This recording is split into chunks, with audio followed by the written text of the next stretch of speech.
On the 8th of October 2020, youths in Nigeria took to the streets in a nationwide protest to demand an end to police brutality and long-time impunity.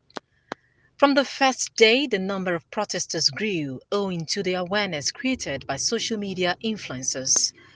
No social media platform was spared, all coming with various hashtags in solidarity for what the protests stood for. Then came the Lekki shootings, and videos of persons who were allegedly shot became widespread on the web that attracted loads of controversies. Soon after the protest was hijacked by hoodlums, the country was on the edge. Public and private property were destroyed. Looting and killings were at their peak. It was really sad event. Now, if you ask me to speak about the aftermath of that protest, did it achieve the desired results? Definitely not.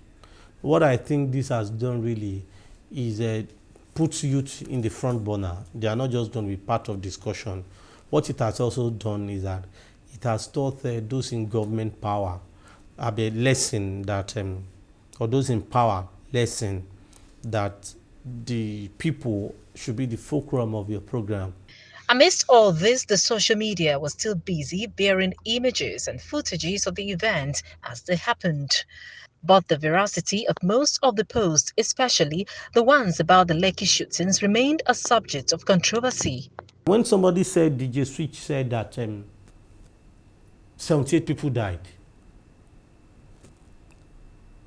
this guy came out to say that particular account is not an account, the one that quoted 78 people. I still have the video. She never mentioned 78 people. Now, I also think that it's going to be insensitive. I saw some of the videos. I have videos where the soldiers were shooting directly at people. Accusing fingers have been pointed at the role played by the social media in all of this, but this has been vehemently refuted. I feel at the point the social media started it and started it as a peaceful protest, but like you said, the protest had a life of its own, because beyond what happened on the social media pages, we saw people coming out to say their opinion. So people personalized the protest. People kind of have their own different things they want to talk about. But social media have started the protest peacefully, but when it comes to those event violence that happened after, I think people have personalized it. So when they personalize it, they don't even need any go ahead from social media to act or to react.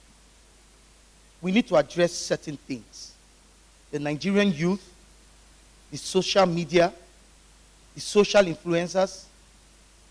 On the floor of the Lagos Parliament, a member of the House came under fire for proposing the need to regulate the social media as the only way to forestall a recurrence of the violence. These guys who are talk there, they are not reading Facebook. They are not reading Instagram. So Desmond did not have a full grasp of the matter. So what did I condemn in Desmond's stand? I condemned the fact that you are defending passionately something you did not have a full grasp of the matter.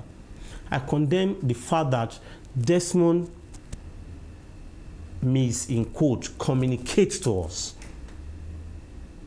when you could easily have hired a smart communication person and say, sit with me, these are things I want to say. How do I word it? How do I say? This is not the first time calls for social media bill would be made in the country with no success.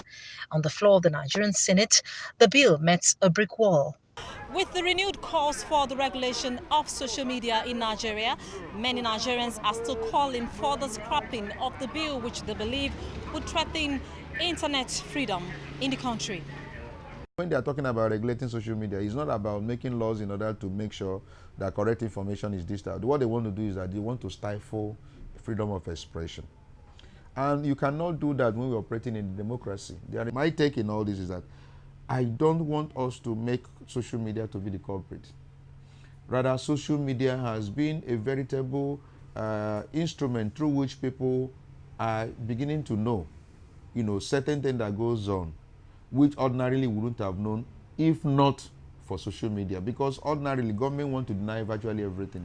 They operate, it's not only this present government, every previous government in this country would not like their acts to be known. They like to operate in secrecy. I'm educated to know that if I burn BRT Monday when I'm going to work, I'm the one that will suffer the consequence of not getting to work. The guys who caused this carnage, who maim and kill people during this protest, were no guys influenced by social media. They were guys influenced by thug-rich lifestyle, drug, selfish desire, and some of them plain hunger. Some things were not seen on the news. The social media actually brought it out. Like the crime scene, like the shooting out at Tollgate. For me, I wasn't able to like see it on like the TV, the shootout and all.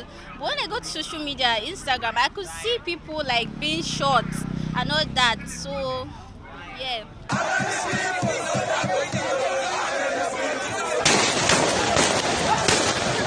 Amnesty International's accounts of the Lekki shootings pose more questions begging for answers, but most Nigerians still insist that an attempt to regulate the social media is a plot to gag the people.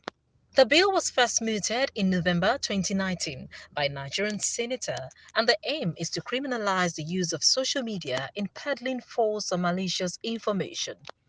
The original title of the bill is Protection from Internet Falsehood and Manipulations Bill 2019, but whether it would scale the legislative hurdle remains a matter of time.